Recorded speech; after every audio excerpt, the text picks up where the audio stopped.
அந்த ஆள் சொல்றான், பராசக்தியில் வர்ற கதாநாயகன் உண்மை பாத்திரமா கற்பனையான்னு கேட்டாங்க. அது நான் தான். எப்படி வெட்கமே இருக்காதாடா. அருள்மொழி சமீபத்தில் ஒரு நாள் தொலைபேசியில் பேசும்போது என்கிட்ட கேட்டாங்க, என்னென்ன பள்ளலாம் நான் தாங்கிறான், பராசக்தி கதாநாயகன் நான் தாங்கிறான், உண்மையிலேயே மனநோயாங்க அப்படின்னு கேட்டாங்க. இல்லம்மா, பணநோய். அவன் கவனமா இருக்கான். மனநோயெல்லாம் நாம் கேட்கிறவனுக்கு தான். உங்களுக்கும் சீமானுக்கும் எந்த ஒற்றுமையும் இல்லையா என்று கேட்டார்கள். ஒரு ஒற்றுமை இருக்கிறது, 2 பேரும் சாகும் வரை கவுன்சிலர் ஆக போவதில்லை என்று சொன்னார். நான் தேர்தலில் போட்டியிடப் போவதில்லை, அவர் போட்டியிட்டாலும் வெற்றி பெற போவதில்லை. திமுகவுக்கு ஆட்சியை தக்க வைத்துக் கொள்வது நோக்கம், அதிமுகவுக்கு ஆட்சி பிடிப்பது நோக்கம், இவர் குறிப்பிட்ட அந்த PM சாருக்கு சில இடங்களிலாவது வெற்றி பெறுவது நோக்கம், தம்பி சீமானுக்கு ஒரு ஊரிலாவது டெபாசிட் வாங்குவது நோக்கம். செந்தமிழ்நாடு எனும் போதினிலேன்னு பாரதியாரே பாடிட்டாரு. அப்புறம் என்ன இவர் தமிழ்நாடுன்னு பேர் வைக்கிறது? அதான் பாரதியார் செந்தமிழ்நாடுன்னு பேசிட்டாரு, அப்புறம் எனக்கு சங்கடங்கினார் உண்ணாவிரதம் இருக்கணும். நான் இப்படி சொல்ல வேண்டாம் என்று நினைத்தேன். அதுதான் உண்மை என்பதால் சொல்லுகிறேன். ஒருவேளை அண்ணா சங்கரலிங்கனார் பிறந்த ஜாதியில் பிறந்திருந்தால் இவர்கள் தூற்ற மாட்டார். பாரதியார் பராசக்தி இடத்துல என்ன கேட்டார்? காணி நிலம். பல பேர் என்ன நினைக்கிறான்னா, காணி நிலம் என்றால் துண்டு விரித்து படுத்துக் கொள்வதற்கு ஒரு சின்ன இடம் என்று கருதுகிறார். குறித்துக் கொள்ளுங்கள் நண்பர்களே, 1.5 ஏக்கர். பாரதியார் ஒன்றும் சும்மாலாம் கேட்கல. அதுவும் 10-12 தென்னை மரம் வேண்டும், பாட்டு பாட அழகிய ஒரு பெண் வேற வேண்டும், ஒரு பெரிய ஜமீன்தார் மாதிரி. அவர் கேட்டது சாதாரணமான விஷயம் அல்ல. கட்சிக்கு வந்த உடனேயே அடுத்து என்ன பதவி இருக்கு என்று கேட்கிறார்கள். துரைமுருகன் சொன்னார், நானே கோவப்பட்டு ஒருத்தர் சொல்லிட்டேன், எல்லா பதவியும் கொடுத்தாச்சு, சிவலோக பதவி மட்டும்தான் இருக்குன்னு சொன்னேன்னு அவர் சொன்னார். ஆனால் துரைமுருகன் அவர்கள் கலந்து கொண்ட கூட்டத்திலே சொன்னார், நீங்க ஒரு சின்ன தேர்வு நடத்தணும். யாருக்காவது ஏதாவது ஒரு பதவி கொடுப்பது கட்சியில் என்றால் நெஞ்சுக்கு நீதி 6 பாகத்தையும் படிச்சிருந்தோம், அதுல தேர்வு எழுதி வெற்றி பெற்றால் தான் பொறுப்பாளர் பதவி கொடுக்கணும்னு. அண்ணன் சொன்னாரு, நீ எங்க கட்சிக்கு பொறுப்பாளரே வரவிட மாட்ட போல இருக்க. அண்ணா அவர்கள் எழுதியிருக்கிற அந்த செய்தி தான் ஒரு திரைப்படத்தில் நகைச்சுவை காட்சியாக வந்தது. அது அண்ணா எழுதியது. அது பலருக்கும் தெரியாது. உனக்கு மட்டும் அம்மா இல்லை, இந்த ஊருக்கெல்லாம் அம்மா. இப்போது அந்த நகைச்சுவை காட்சி உங்களுக்கு புரிந்திருக்கும் எல்லோருக்கும். நீ உனக்கு மட்டுமா அவள் மனைவியாக இருந்தாள், இந்த ஊரில் எல்லோருக்கும் மனைவியாக இருந்தாள் என்று சொல்லி அண்ணா எழுதுவார். அந்த சாவு வீடு ரணகணமாகிவிட்டது என்று. அந்த பெரிய புராண கதை உங்களுக்கு தெரியும். இயற்பகை நாயனார் ஒரு அடியார் வந்து கேட்டார், உணவு வேண்டுமா? இல்லை இல்லை, உன் மனைவி ரொம்பவும் அழகாக இருக்கிறாள், எனக்கு உன் மனைவி வேண்டும் என்று கேட்டார். உடனே நீ கொண்டு போகலாம், சிவனடியாருக்கு இல்லாததான் என்று சொல்லி என்ன சிக்கல் சொல்லுவார் என்றால், அண்ணா இவனுடைய குறைபாடு என்பது வேறு, அந்த பெண் ஒரு மனுஷி, அவளுக்கென்று ஒரு மனம் உண்டு, அவளுக்கென்று ஒரு உணர்வு உண்டு என்று கூட புரிந்து கொள்ளாத நீ என்னடா சிவனடியார்? நீங்களும் ராஜாஜியும் எப்போது பிரிந்தீர்கள் என்று கேட்கிறார். அண்ணா கேட்கிறார், நாங்கள் எப்போது சேர்ந்திருந்தோம் என்கிறார். பெரியாரை போய் பார்த்தீர்களே, அவரோடு எப்போது சேர்ந்தீர்கள் என்று. மறுபடியும் அண்ணா கேட்கிறார், நான் எப்போது பிரிந்திருந்தேன் என்று கேட்கிறார். PM சார், இப்படி பேசிக் கொண்டிருக்கிறவர்களின் காலத்தில் இளைஞர்களுக்கு வாழ நேர்கிறது. நான் எவ்வளவு நல்ல வாய்ப்புடையவன் பாருங்கள். அண்ணாவின் காலத்தில் நான் இளைஞராக இருந்தேன். ரவுத்ரா ஒரு கூட்டத்தில் ஒருங்கிணைப்பாளராக அல்லது தொகுப்புரை வழங்குகிறவராக இருந்தபோது நான் தீபனிடத்திலே சொன்னேன், இவருடைய குரல் நன்றாக இருக்கிறது, நன்றாக பேசுவார் என்று நினைக்கிறேன், பேசுகிறாரா என்று கேளுங்கள் என்று நான் கேட்டேன். இன்றைக்கு நான் அவருடைய பேச்சில் எனக்கு ஒரு பெரிய மகிழ்ச்சியும் உண்டு, ஒரு சின்ன வருத்தமும் உண்டு. வருத்தம் என்ன என்பதை எங்கள் பேரவை தோழர்கள் அறிவார்கள். மகிழ்ச்சி என்ன என்றால், நன்றாக பேசுகிறீர்கள் என்பதை விட படிக்க தொடங்கி இருக்கிறேன் என்று சொன்னீர்களே, அதுதான் மகிழ்ச்சி. நாம் ஒவ்வொருவரும் நீங்கள் படியுங்கள் என்றல்ல, நாம் படிப்போம் என்பதுதான் பேரவை. சேர்ந்து படிப்போம், எல்லோரும் படிப்போம். யார் ஒருவரும் எந்த எல்லையையும் தொட்டு விடவில்லை. எனக்கு இங்கே தீபன் எப்போதும் அவரிடத்திலே கொடுக்கப்படுகிற எந்த பொறுப்பையும் மிகச் சிறப்பாகவும் சில நேரங்களில் நான் எதிர்பார்க்காத வகையிலும் செய்யக்கூடியவர். இன்றைக்கு எனக்கு அவர் கொடுத்த அந்த படம் அப்படித்தான். நான் எதிர்பார்க்கவே இல்லை. பெரும்பாலும் நீங்கள் அதை பிரிக்கிற வரையில் நான் அது பெரியார் படமாக இருக்கலாம் அல்லது அண்ணாவின் படமாக இருக்கலாம் என்று தான் கருதினேன். அந்த படத்தை நீங்கள் கொஞ்சம் கவனித்து பார்த்தால் ஒரு செய்தி தெரியும். அப்போது எனக்கு 10 அல்லது 11 வயது, 64 ஆண்டுகளுக்கு முன்னால் எடுக்கப்பட்ட படம். அண்ணா அவர்கள் காரைக்குடியில் எங்கள் வீட்டிற்கு வந்திருந்த போது மதிய உணவு முடித்து அமர்ந்திருந்த நேரத்தில் என் அம்மாவும் அப்பாவும், நீ போய் அண்ணாகிட்ட நில்லு என்று சொன்னார்கள். எனக்கு அண்ணா யார் என்று தெரியாது. யாரோ ஒரு தலைவர் வந்திருக்கிறார் வீட்டிற்கு. அவர் அமர்ந்திருந்த போது நான் என்ன செய்தேன் என்றால், அந்த படத்தை நீங்கள் பார்த்தால் தெரியும். அவர் உட்கார்ந்திருக்கிற கை வைக்கிற கட்டையில் போய் நான் கை வைப்பேன். அண்ணா தன் கையை எடுத்துக்கொள்வார். அவர் தான் அண்ணா. அதாவது அவர் இப்படி அமர்ந்திருப்பார், நான் அந்த கட்டையில் கை வைத்திருப்பேன். எனவே அண்ணா அவர்களை சேர்ந்து நாம் அனைவரும் படிப்போம். அதற்கான தொடக்கம்தான் இது. ரௌத்ராவிடம் நான் தனியாக சொல்லிவிடலாம், ஆனால் எல்லோருக்கும் அது போய் சேர வேண்டும் என்பதற்காக மேடையிலே சொல்லுகிறேன். தோழர் ரௌத்ரா அவர்களின் கோபம் எனக்கு புரிகிறது. எல்லோரையும் சிலர் கோபப்படுத்தி கொண்டிருக்கிறார்கள், என்னையும் கோபப்படுத்தியிருக்கிறார்கள். ஆனால் நீங்கள் பேசுகிற போது ஒருவர் பெயரை குறிப்பிடுகிற போதெல்லாம் நன்றியுள்ள ஒரு விலங்கின் பெயரையும் சேர்த்து சேர்த்து நீங்கள் சொன்னீர்கள். அவர்கள் மொழியில் தானே நாம் பேச வேண்டும் என்று நண்பர்கள் கேட்கிறார்கள். இல்லை, நம் மொழியை அவர்களுக்கு கற்றுக் கொடுக்க வேண்டுமே தவிர அவர்கள் மொழியை நாம் கற்றுக்கொண்டுவிடக் கூடாது. நாம் அண்ணாவின் பிள்ளைகள் என்றால் அண்ணாவை போல கண்ணியமாக பேசியவரை நீங்கள் பார்க்க முடியாது. அண்ணாவினுடைய பெருமிதம் அவருடைய அறிவில், அவருடைய சொல்லாற்றலில் மட்டுமில்லை, அவர் பேசிய அந்த பேச்சுகளின் கண்ணியத்திலும் இருக்கிறது. எனவே நாம் அண்ணாவை பின்பற்றுவோம், இவர்களை அல்ல. நாம் இப்படி பேசத் தொடங்கினால் நமக்கு அவர்கள் ஆசிரியர்களாகி விடுவார்கள். நாம் தான் அவர்களுக்கு ஆசிரியராக இருக்க வேண்டும். என்ன பேசினாலும் அவர்கள் பேசட்டும், அது அவர்கள் தரத்தை காட்டும். நான் இன்றைக்கும் தோழர் மணியரசன் என்று தான் எப்போதும் குறிப்பிடுகிறேன். அவர் என்னை அறிவாலயத்தின் ஒட்டு திண்ணை என்கிறார், கருவாட்டு சாம்பார் என்கிறார். கவலைப்பட வேண்டாம், மாறியிருப்பது அவர்தான். நான் அவரை தோழர் மணியரசன் என்று தான் இப்போதும் சொல்லுகிறேன். இதனை தாண்டி நாம் அண்ணாவிடத்தில் வந்து விடலாம். இவர்களை பற்றி பேசுவதற்காக இல்லை இந்த கூட்டம்.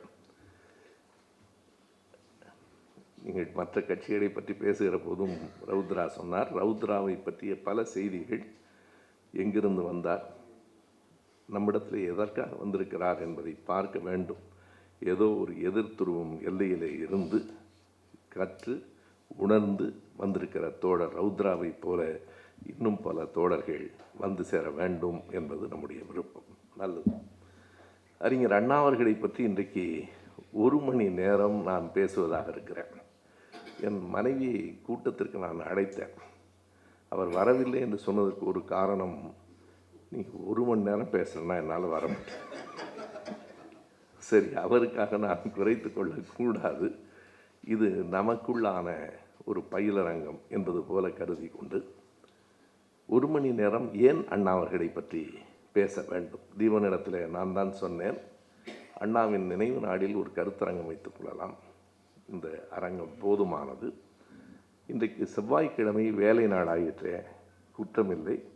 வருகிற தோழர்கள் வரட்டும், மற்றவர்களுக்கு நம்முடைய ஊடகங்கள் கொண்டு போய் சேர்க்கும். எனவே கூட்டத்தை அவர் நினைவு நாளிலேயே நடத்தி விடலாம் என்று கருதினேன். இன்றைக்கு நான் அண்ணாவினுடைய அரசியல் குறித்து கூட பேசப்போவதில்லை.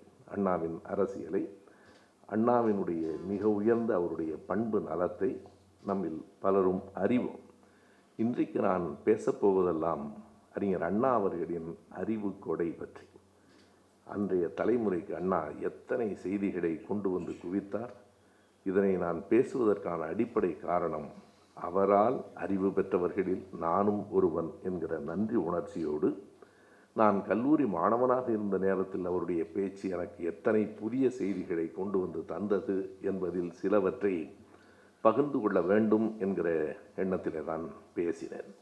இந்த அறிவு கொடை என்று சொல்லுகிற போது இன்னொரு செய்தியை இந்த மேடையில் குறிப்பிட வேண்டும் என்று எனக்கு தோன்றுகிறது. இன்றைக்கு காலையிலே 1 நிமிட செய்தியை கேட்ட தோழர்கள் அறிவீர்கள். அறிவு கொடை என்றே தொடர்ந்து பல தொகுப்புகள் வெளிவந்திருக்கின்றன. இங்கே கொடுக்கப்பட்ட அந்த நூல்கள் அன்பு கூர்ந்து நம் தோழர்கள் எல்லோரும் படிக்க வேண்டும். நம்முடைய கருஞ்சட்டை பதிப்பகத்திலேயே அண்ணாவின் நூல்கள் பலவற்றை நாம் மறுபதிப்பு செய்திருக்கிறோம். இங்கே கொடுத்த சிவாஜி கண்ட இந்து சாம்ராஜ்யம் உட்பட, சிவாஜி கண்ட இந்து சாம்ராஜ்யம், தீபரவட்டும் எல்லாம் பல நூல்களை நாமே கொண்டு வந்திருக்கிறோம். பூம்புகார் பதிப்பகம், மணிவாசகர் பதிப்பகம், ஏராளமான பதிப்பகங்கள் அண்ணாவின் நூல்களை கொண்டு வந்திருக்கின்றன. ஆனால் தமிழ் மண் கொண்டு வந்திருக்கிற அந்த தொகுதிகள் பற்றி தான் காலையில் நான் பேசினேன். ஐயா இளவழகன் அவர்கள் உரத்த நாட்டைச் சேர்ந்தவர், தன்னுடைய வீட்டை விற்றுவிட்டு அந்த புத்தகங்களை கொண்டு வந்திருக்கிறார். அதை மிகுந்த நன்றியோடு பதிவு செய்ய வேண்டும் என்பதற்காக மறுபடியும் நான் சொல்லுகிறேன். யாரும் அப்படியெல்லாம் செய்துவிட மாட்டார்கள். ஐயா செந்தலை கௌதமன் அவர்களோடு பேசினேன். எதற்காக அவ்வளவு பிடிவாதமாக இருந்தார்? அவர் சொல்லியிருக்கிறார், என் வாழ்நாளில் நான் இந்த வேலையை செய்துவிட வேண்டும். இது ஒரு விதத்தில் கலைஞரின் கட்டுரை, அவருடைய கட்டளை தான். 1974 ஜூலை மாதம் ஐயா ஆனைமுத்து அவர்களினுடைய பெரியார் பற்றிய தொகுதிகள் வெளிவந்தன. கலைஞர் தான் வெளியிட்டார். முதலில் 3 தொகுதிகளாக, பிறகு 20 தொகுதிகளாக, இரண்டையும் கலைஞர் தான் வெளியிட்டார். இரண்டாவதாக வந்து 20 தொகுதிகளை வெளியிடுகிற போது தலைவர் கலைஞரிடத்தில் நான் தான் ஐயா ஆனைமுத்து அவர்கள் தேதி கேட்கிறார் என்று சொன்னேன். வச்சுக்க சொல்லுப்பா என்று குறிப்பிட்டார். எனவே அன்றைக்கு 3 தொகுதிகளை வெளியிடுகிற போது தலைவர் கலைஞர் சொன்னார், பெரியாருக்கு இத்தனை நூல்களை கொண்டு வந்திருக்கிறீர்கள், மகிழ்ச்சி. அண்ணாவின் எழுத்துக்களையும் தொகுத்து அப்படி வரிசையாக தொகுதிகளாக கொண்டு வந்துவிட வேண்டும் என்பது என் விருப்பம் என்று அவர் சொன்னார். அதை நிறைவேற்ற வேண்டும் என்கிற எண்ணத்திலே தான் ஐயா இளவழகன் அவர்கள் அத்தனை சிரமத்திற்கு இடையில் 2019ஆம் ஆண்டு 64 தொகுதிகள் வெளிவந்தன.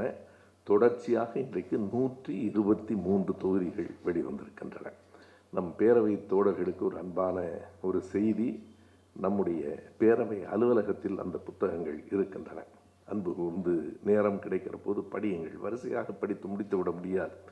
அவை மிகச் சரியாக ஐயா செந்தலை கௌதமன் அவர்களால் வகை செய்து பிரிக்கப்பட்டிருக்கின்றன. ஆசிரிய உரைகள், மடல்கள், மேடை இலக்கியங்கள் என்று பிரிக்கப்பட்டிருக்கின்றன. நான் எப்போதாவது நம்முடைய பேரவை அலுவலகத்துக்கு வருகிற நேரத்தில் எல்லாம் நண்பர்கள் வராத போது அந்த புத்தகத்தை தேடி தேடி படிக்கிறேன். தோழர் மனோகர் அவர்களுக்கு தெரியும். பல செய்திகளை நாம் அறிந்து கொள்வதற்கு அதில் வாய்ப்பு இருக்கிறது. ஒரு வருத்தத்தை பதிவு செய்துவிட்டு உரையை தொடங்குகிறேன். அந்த 123 தொகுதிகளும் இன்னமும் நூலகத்தில் வாங்கப்படவில்லை. நம் ஆட்சி, நம்முடைய காலம். இன்னும் ஒரு செய்தியையும் சேர்த்து சொல்லுகிறேன், தலைவர் கலைஞர் அவர்களின் புத்தகங்களையும் கூட வாங்கவில்லை. யாருடைய புத்தகங்களை வாங்குகிறார்கள்? அதற்கென்று ஒரு குழு இருக்கிறது. அந்த குழுவில் குறிப்பிட்ட சில கட்சிகளை சார்ந்தவர்களே இருக்கிறார்கள். அவர்கள் அந்த குறிப்பிட்டவர்கள் எழுதிய புத்தகங்களை மட்டும் வாங்கி கொண்டிருக்கிறார்கள் என்பது நியாயம் இல்லை என்பதை இந்த இடத்தில் நான் இன்றைக்கு வெளிப்படையாக பதிவு செய்கிறேன். இதை வெளிப்படையாக பதிவு செய்கிறேன். அது எந்த ஒரு ஆட்சியர் காலத்தில் வந்தது. ஒரே ஒரு நல்ல நோக்கத்தோடு தான் தொடங்கி இருக்கிறார்கள். 50 ஆண்டுகளாக வாசகர்களாக இருக்கிறவர்கள் தீர்மானிக்கட்டும் என்று. ஆனால் அவர்கள் குறிப்பிட்ட 2 அணிகளைச் சேர்ந்தவர்களாக இருக்கிறார்கள். நம்முடைய அரங்கம் என்பது எல்லாவற்றுக்கும் இடம் தர வேண்டும். நான் உண்மையாக சொல்லுகிறேன். அண்ணாவை பற்றி பேசுகிற போது ஜனநாயகம் மிக அடிப்படையானது. ரவுத்ரா பேசுகிற போது ஒன்றை நான் கவனித்தேன். பெரியார் வாழ்க, அம்பேத்கர் வாழ்க, மார்க்ஸ் வாழ்க என்று சொல்லிவிட்டு திருமாவளவன் வாழ்க என்று சொன்னார். இதுதான் பேரவையின் அடிப்படையான செய்தி. எப்போது முழுக்க நம்மோடு கருத்துகளோடு ஒருங்கிணைந்திருக்கிறவர், அவர் பெயரை நம் பேரவையில் ஏன் சொல்கிறீர்கள் என்று கேட்க மாட்டோம். தோழர் புனிதா வந்திருக்கிறார், நெற்றியிலே திருநீற்றோடு தான் வந்திருக்கிறார். அவர் அவராகவே இருப்பது என்பது அடிப்படை ஜனநாயகம். கருத்துகளில் தங்களுக்காக மாற்றம் வர வேண்டுமே தவிர எந்த ஒன்றும் திணிக்கப்படக்கூடாது என்பதில் நான் எப்போதும் உறுதியாக இருக்கிறவன். ஆகையினாலே அவருடைய அந்த நூல்களை எல்லாம் படிக்கிற போது மிகப்பெரிய ஜனநாயக தன்மை அண்ணாவிடத்தில் இருந்து நமக்கு வந்து சேரும். இன்றைக்கு நான் என்னுடைய உரையை இப்படி அமைத்து கொள்ளுகிறேன். அண்ணா எழுதியிருப்பவை ஆயிரக்கணக்கான கட்டுரைகள். உங்களால் 1 மணி நேரம் அல்ல, 100 மணி நேரம் பேசினாலும் அண்ணாவின் எழுத்துகள் அப்போதும் விஞ்சி நிற்கும் என்பதுதான் உண்மை. நான் மிகைப்படுத்தி சொல்லவில்லை. அவர் தன்னுடைய 25வது வயதில் பொது வாழ்வுக்கு வந்தார். 1934ஆம் ஆண்டு மே மாதம் திருப்பூரில் நடைபெற்ற ஒரு மாநாட்டில் ஐயா பெரியாரை சந்திக்கிறார். என்ன வியப்பென்றால், சாதியை ஒழிக்க வேண்டும் என்பதற்காக புறப்பட்ட அவர்கள் 2 பேரும் முதலாக சந்தித்து கொண்டது ஒரு சாதி மாநாட்டிலே தான். செங்குந்த வாலிபர் சங்க மாநாடு திருப்பூரில் நடக்கிற போதுதான் அண்ணா பேசுகிறார். ஐயா கவனிக்கிறார். ஐயா சாதி மாநாடுகளுக்கெல்லாம் கவனமாக செல்வார். போய் சாதி கூடாது என்று அங்கே சொல்லுவார். யார் சாதி வைத்திருக்கிறானோ அவனிடத்திலேயே போய் சொல்லுவார். அங்கே பேசி அந்த இளைஞனை அவர் கவனிக்கிறார். இவன் சரியாக வருவான் என்று தோன்றுகிறது. அவரை அப்போது தொடங்கிற்று அண்ணாவின் பயணம். கடைசி வரையில் அண்ணா பிரிந்திருந்த காலத்திலும் அண்ணா பெரியாரை விட்டு பிரியவில்லை, கட்சியை விட்டு தான் பிரிந்தார். அதை நான் சொல்லுகிறேன். அண்ணாவே சொல்லியிருக்கிறார். நீங்களும் ராஜாஜியும் எப்போது பிரிந்தீர்கள் என்று கேட்கிறார்கள் தேர்தல் முடிந்த பிறகு. அண்ணா கேட்கிறார், நாங்கள் எப்போது சேர்ந்திருந்தோம் என்கிறார். பெரியாரை போய் பார்த்தீர்களே, அவரோடு எப்போது சேர்ந்தீர்கள் என்று. மறுபடியும் அண்ணா கேட்கிறார், நான் எப்போது பிரிந்திருந்தேன் என்று கேட்கிறார். பெரியாரை விட்டு நான் பிரிந்ததும் இல்லை, ராஜாஜியோடு சேர்ந்ததும் இல்லை என்று தேர்தல் முடிந்த பிறகு அண்ணா சொன்னார். எங்களுக்குள் ஏற்பட்டது ஒரு தொகுதி உடன்பாடு, ஒரு பொது எதிரியை வீழ்த்துவதற்காக இணைந்தோம், அவ்வளவுதான் என்று அண்ணா சொன்னார். இவைகளெல்லாம் தாண்டி அண்ணா அவர்களினுடைய எழுத்துக்களை படிக்கிற போது எதனை சொல்லுவது, எந்த செய்தியை குறிப்பிடுவது என்கிற குழப்பம் எனக்குள் வந்தது.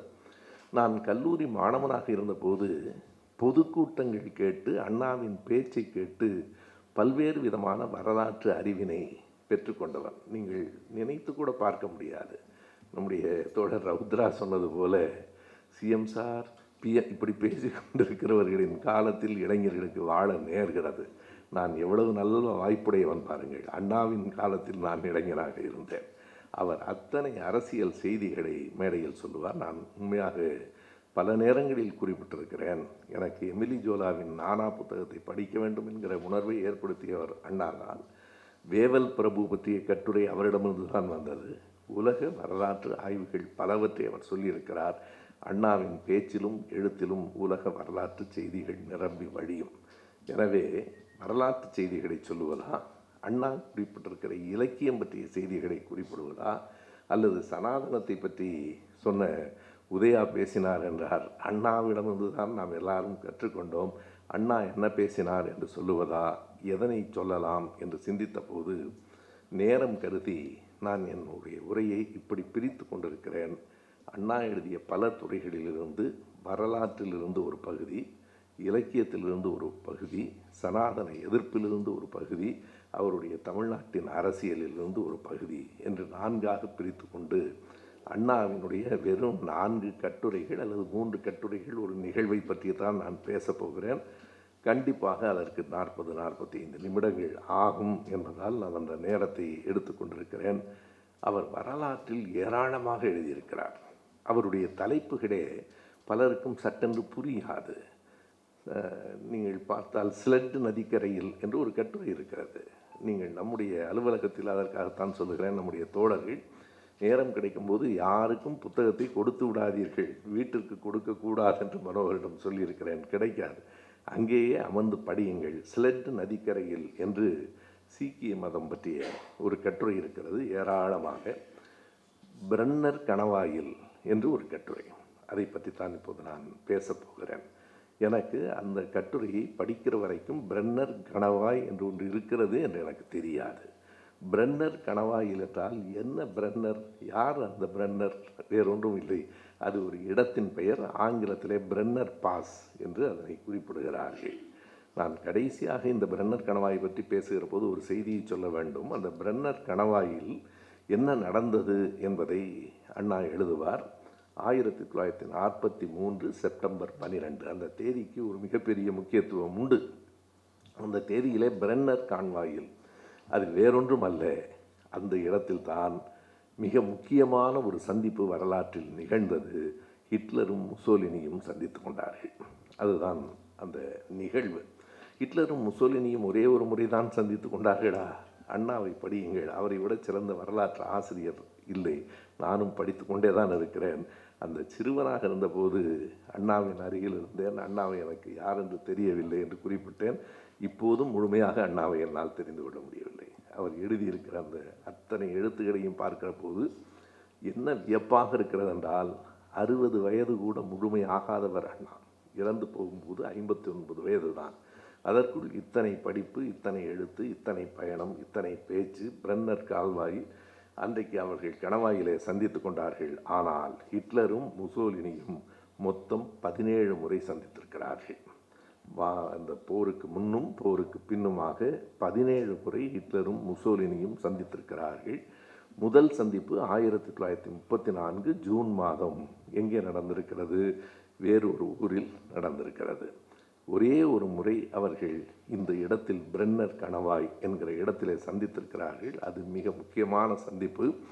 அதற்கு முன்பு நாம் எல்லோரும் அறிவோம், இரண்டாவது உலகப் போர் 1939 செப்டம்பர் 1ஆம் தேதி தொடங்கிற்று. அதற்கு ஒரு 5 மாதங்களுக்கு முன்னால் 1939 ஏப்ரலில் ஹிட்லரும் முசோலினியும் சந்தித்திருக்கிறார்கள். அப்போது அவர்கள் ஒரு ஒப்பந்தத்தை உருவாக்கி கொண்டிருக்கிறார்கள். பேக்ட் ஆஃப் ஸ்டீல் என்று பெயர். இன்றைக்கு நமக்கு தேடுவதில் எந்த சிரமமும் இல்லை. உங்கள் கைபேசியில் பேக்ட் ஆஃப் ஸ்டீல் என்று போட்டால் நான் சொல்லுகிற எல்லா செய்திகளும் வந்து விழுந்துவிடும். எதற்காக இதை குறிப்பிடுகிறேன் என்றால், அண்ணாவின் காலத்தில் எதுவும் இல்லை. அண்ணாவின் காலத்தில் செய்தித்தாள் கூட வந்து சேராது. அண்ணாவின் காலத்தில் தொலைக்காட்சி இல்லை. வானொலியில் எப்போதோ நடந்ததைத்தான் இப்போது சொல்லுவார்கள். உள்ளூர் நிகழ்ச்சியை கூட ஒரு வாரத்துக்கு பிறகுதான் அன்றைக்கு வானொலி சொல்லும். எப்படி அண்ணாவுக்கு இத்தனை செய்திகள் கிடைத்தன? எங்கே தேடினார்? கன்னிமராவிலேயே அவர் குடியிருந்தார் என்பார்கள். த பேக்ட் ஆஃப் ஸ்டீல் என்று, இரும்பு ஒப்பந்தம் என்று ஒரு ஒப்பந்தத்தை 2ஆம் உலகப் போர் தொடங்குவதற்கு 6 மாதங்களுக்கு அல்லது 5 மாதங்களுக்கு முன்னால் அவர்கள் உருவாக்கி கொண்டார்கள். அந்த ஒப்பந்தத்தினுடைய சாரம் என்ன என்றால், என்றைக்கும் போர் வருகிற சூழல் இப்போது இருக்கிறது. எந்த நேரமும் மூழலாம். எப்போதாவது அப்படி போர் நேர்ந்தால் நம் 2 நாடுகளும் ஒருங்கிணைந்து நிற்போம். ஒருவரை தாக்கினால் இன்னொருவர் அதில் தாமாகவே வந்து பங்கு கொள்வோம் என்பது போரே தொடங்காத போது ஏற்படுத்தி கொண்ட ஒரு ஒப்பந்தம். அப்படியானால் என்ன செய்தி என்றால், போரை தொடக்குவது என்கிற எண்ணத்துக்கு ஹிட்லர் வந்துவிட்டார் என்பது தான்.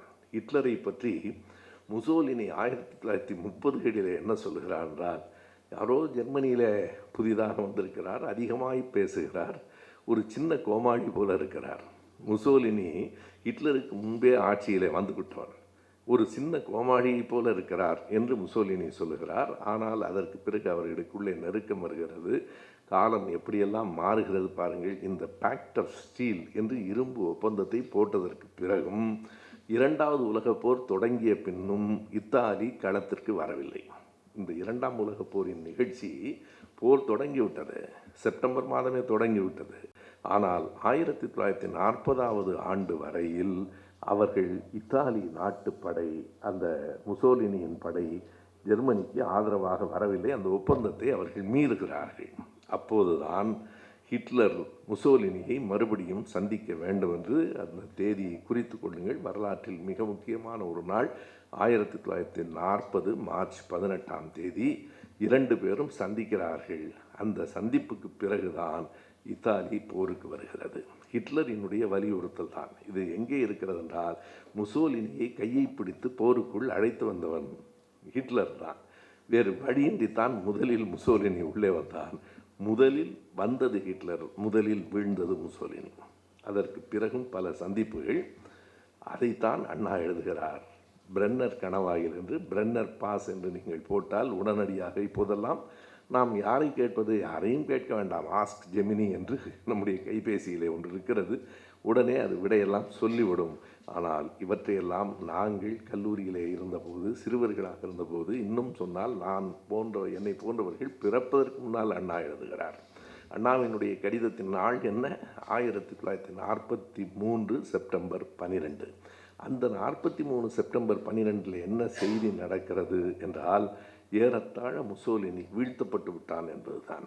அவர் தொடங்குகிற போதே என்ன சொல்லுகிறார்? 2 சர்வாதிகாரிகளும் எத்தனையோ முறை சந்தித்து கொண்டார்கள். இப்போது அவர்களில் ஒருவரை காணவில்லை, இன்னொருவர் அவருக்கு உதவி செய்ய முயற்சி செய்து கொண்டிருக்கிறார் என்று தொடங்குகிறது. என்ன குறிப்பிடப்பட வேண்டிய செய்தி என்றால், அதே 1900 இந்த 2ஆம் உலகப் போரை 2 பகுதிகளாக நாம் பிரிக்கலாம். 39லிருந்து 42 வரைக்கும் ஒரு பகுதி. ஹிட்லரும் முசோலினியும் ஏறி நின்று வெற்றிகளை பெற்ற காலம். 42லிருந்து கொஞ்சம் கொஞ்சமாக அவர்களுக்கு சரிவு தொடங்கிற்று. 43 செப்டம்பரில் முசோலினி ஏறத்தாழ வீழ்த்தப்பட்டு விட்டார். அந்த காலகட்டத்தில் முசோலினியை ஜெர்மனியினுடைய ஹிட்லரின் படைகள் சென்றுதான் காப்பாற்றின. அவருக்கு அடைக்கலம் தந்தன. இதை அண்ணா எழுதுகிறார். என்ன மிகப்பெரிய செய்தியும் வியப்பும் அண்ணாவின் அறிவுக்கான ஒரு பெரிய ஆற்றலும் எங்கே இருக்கிறது என்றால், இந்த நிகழ்வு நடந்தது 1943 செப்டம்பர் முதல் வாரம். அண்ணா செப்டம்பர் 12ஆம் தேதி எழுதுகிறார். ஏறத்தாழ ஒரு வார இடைவெளியில் எங்கோ நடந்தது, உலக நாடுகளுக்கு கூட சட்டென்று தெரியாத செய்தியை அண்ணா தன் ஏட்டிலே திராவிட நாட்டிலே எழுதியிருக்கிறார். ஐயா பெரியார் அவர்களை பற்றியும் அப்படி பல செய்திகளை நாம் சொல்ல வேண்டும். பகத்சிங் தூக்கிலிடப்பட்ட மறுவாரம் அவரை பற்றி எழுதியவர் பெரியார். 1931 மார்ச் 23ஆம் தேதி பகத்சிங் தூக்கிலிடப்பட்டார். மார்ச் 31ஆம் தேதி குடியரசு ஏட்டில் பகத்சிங்கை பற்றிய கட்டுரை இருக்கிறது. ஒரு வார காலத்தில், அப்போதெல்லாம் செய்திகளே வராது, அதற்காக நான் சொல்லுகிறேன், பக்கத்து ஊரில் நடக்கிற செய்தி இங்கே வருவதற்கு 10 நாள் ஆகும். ஆனால் ஒரு வாரத்தில் பெரியார் பகத்சிங்கை பற்றி தலையங்கம் எழுதியது போல ஹிட்லரினுடைய படைகள் முசோலினியை காப்பாற்றிய ஒரு வாரத்தில் கட்டுரையாக திராவிட நாட்டில் எழுதியவர் அறிஞர் அண்ணா. வரலாற்று பக்கத்தில் இலக்கியங்களில் அவர் எழுதியிருக்கிற இலக்கியம் கம்பரசம் என்றுதான் நாம் எல்லோரும் அறிவோம். கம்பராமாயணத்தை மட்டுமல்ல, சேக்கிழாரை பற்றியும் எழுதியிருக்கிறார். சேக்கிழார் ஒரு சீர்திருத்தக்காரரா என்று ஒரு கட்டுரை இருக்கிறது. பெரியாரே சொல்லுவார், மறைமலையடிகள் எனக்கு ஆதரவாகத்தான் இருந்தார். எதுவரையில்? கம்பராமாயணத்தை நான் தாக்குகிற வரையில் எனக்கு ஆதரவாக இருந்தார். அதற்கு பிறகு பெரிய புராணத்தையும் நான் கை வைத்த உடனே மறைமலையடிகளால் தாக்கிக் கொள்ள முடியவில்லை. ஏனென்றால் அவர் எப்போதும் ஈழத்தினுடைய ஆறுமுக நாவலரின் தொடர்ச்சி. அவர் தமிழும் சைவமும் எம் இரு கண்கள், அதுதான் அவங்களுடைய அடிப்படை. தமிழ் வேண்டும், சைவமும் வேண்டும். பெரியாருக்கு தமிழும் பயன்படும், சைவமெல்லாம் வேண்டாம் என்பதுதான்.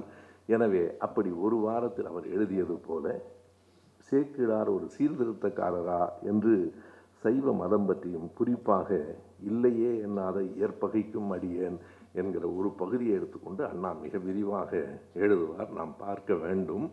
அண்ணாவினுடைய எழுத்தின் நயம் அவருடைய உவமைகளில் இருக்கிறது. சின்ன சின்ன கதைகளின் மூலம் அவர் சொல்லியிருக்கிற செய்திகள் ஒன்றை குறிப்பிட வேண்டும். அந்த கட்டுரையில் அண்ணா அவர்கள் எழுதியிருக்கிற அந்த செய்தி தான் இப்போது ஏறத்தாழ ஒரு 2-3 ஆண்டுகளுக்கு முன்னால் ஒரு திரைப்படத்தில் நகைச்சுவை காட்சியாக வந்தது. அது அண்ணா எழுதியது. அது பலருக்கும் தெரியாது.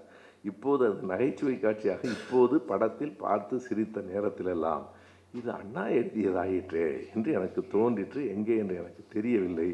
இப்போது தேடிய போது அதுவும் கிடைத்தது. என்ன அந்த நகைச்சுவையான ஆழமான செய்தி என்றால், அண்ணா ஒன்றை சொல்லுகிறார், பெரியாரை விட்டு பிரிந்தாயிற்று.